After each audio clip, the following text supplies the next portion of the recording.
হবে স্লোগান তুলে মাঠে ফুটবল খেললেন কেন্দ্রীয় শিক্ষা প্রতিমন্ত্রী সুভাষ সরকার। নির্বাচনের আগে নিজের নির্বাচনী ক্ষেত্রে 2000 ফুটবল দলকে নিয়ে ফুটবল খেলার আয়োজন। শক্ত মাটিতে ফুটবল খেলতে গেলে পা ভাঙবে মন্ত্রীর কটাক্ষ তৃণমূলের। খেলা হবে তৃণমূলের অত্যন্ত জনপ্রিয় স্লোগান। 2018 পর প্রায় প্রতিটি নির্বাচনের আগেই এই স্লোগানকে সামনে রেখে নির্বাচনের বাজার গরম করে তৃণমূল। তবে লোকসভা নির্বাচনের আগে তৃণমূলের সেই স্লোগানকেই হাতিয়ার করে রীতিমতো মাঠে নেমে ফুটবল খেললেন কেন্দ্রীয় শিক্ষা প্রতিমন্ত্রী সুভাষ সরকার। নির্বাচনের আগে বাঁকুড়া নির্বাচনী ক্ষেত্রে 2000 ফুটবল দলকে নিয়ে সাংসদ ফুটবল মহাকুম্ভ নামের ফুটবল খেলার উদ্যোগ নিলেন মন্ত্রী। মন্ত্রীর এমন কাণ্ডে কটাক্ষ করতে ছাড়ছে না তৃণমূলের কটাক্ষ, বাঁকুড়ার মাটি বেশ শক্ত, এই শক্ত মাটিতে ফুটবল খেলতে গিয়ে মন্ত্রীর পা না ভেঙে যায়। দোরগোড়ায় লোকসভা নির্বাচনের দিনক্ষণ এখনো ঘোষণা না হলেও কম বেশি সব দলই নিয়ে পড়েছেন মাঠে।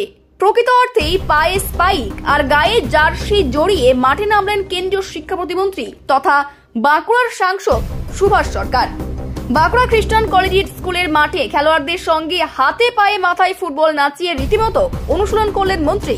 খেলোয়াড়দের শেখালেন শরীর ফিট রাখার নানান কসরত। সুভাষ সরকারের দাবি, নির্বাচনের আগেই নিজের নির্বাচনী ক্ষেত্রে তিনি সাংসদ খেলা মহাকুম্ভ নামের একটি ফুটবল টুর্নামেন্টের আয়োজন করেছেন।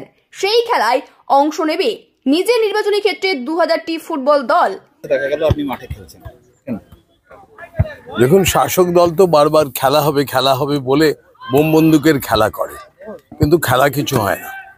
আমরা সাংসদ খেলা মহাকুম্ভ এই নামে পুরো আমার সংসদীয় ক্ষেত্রে ফুটবল খেলা হবে।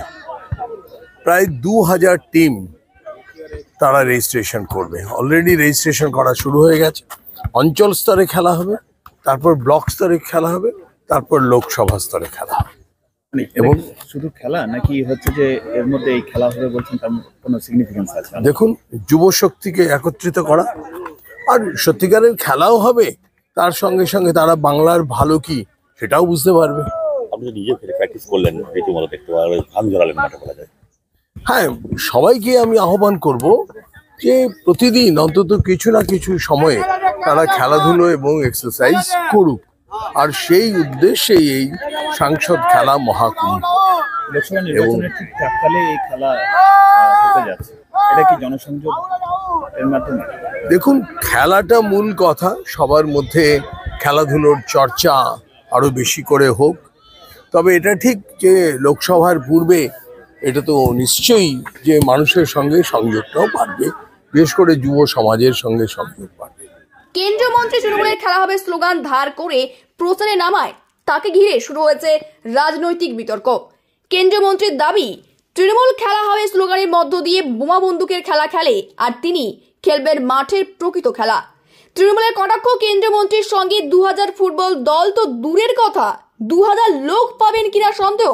আসলে বাঁকুড়ার মাটি অত্যন্ত শক্ত, সেই মাটিতে খেলতে গিয়ে মন্ত্রীর পা না ভেঙে যায়। ফুটবল খেললেন এবং তিনি যেটা বললেন যে সাংসদ খেলা মহাকুম্ভ নামে একটা খেলা করাতে চাইছেন 2000 টিমকে নিয়ে। লোকসভা নির্বাচনের আগে তিনি খেলা হবে স্লোগানও দিলেন। 2000 টিম উনি কোথায় পাবেন? 2000 লোক আছে না স্যার? 2000 টিম মানে কত লোক জানে? অ্যাকচুয়ালি সুভাষবাবু তো ডাক্তার, ওনার মেমারি কাজ করছে না। কারণ বাঁকুড়া শক্ত মাটি, এই মাটিতে খেলতে গেলে পা ভেঙে যাবে, সেটা উনি জানেন। তাছাড়া যা খোল কীর্তন বাজাচ্ছেন, উনি তো বিদায় ঘন্টা বাজিয়ে দিয়েছেন। খোল কীর্তন মানুষ কখন বাজায়? যখন